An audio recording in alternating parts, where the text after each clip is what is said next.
नमस्कार, मी तुमचं स्वागत करते आपल्या चॅनलवरती। आज आपण राष्ट्रीय ग्राहक हक्क दिनानिमित्त मराठी छोटासा निबंध पाहणार आहोत। चला तर मग व्हिडिओला सुरुवात करूया। ग्राहक हा राजा आहे असे म्हणतात।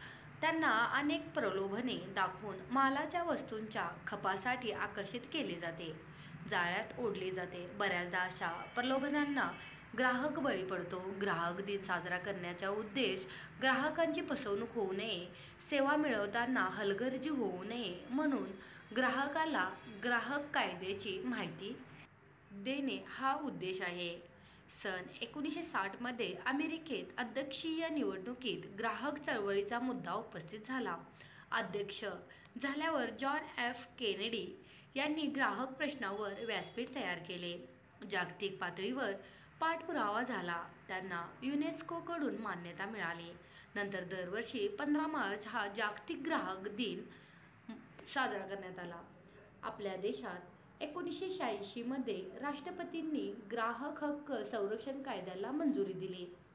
तेव्हापासून हा 24 डिसेंबरला राष्ट्रीय ग्राहक दिन साजरा होतो। भारतात 1986 मध्ये 24 डिसेंबरला ग्राहक संरक्षण कायदा तयार करण्यात आला। सन 1991 आणि 1993 मध्ये या कायद्यात सुधारणा करण्यात आल्या।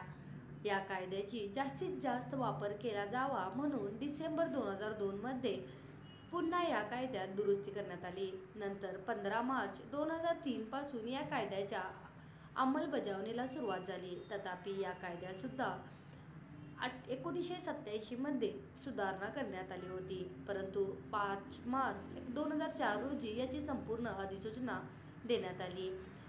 अशा प्रकारे ग्राहक हक्क दिनाची स्थापना झाली। आपण आज ग्राहक दिनानिमित्त थोडक्यात मराठी निबंध लिहिलेले आहे। तर हा व्हिडिओ तुम्हाला कसा वाटला नक्की सांगा आणि व्हिडिओ आवडल्यास आपल्या चॅनलला सबस्क्राईब करायचे विसरू नका।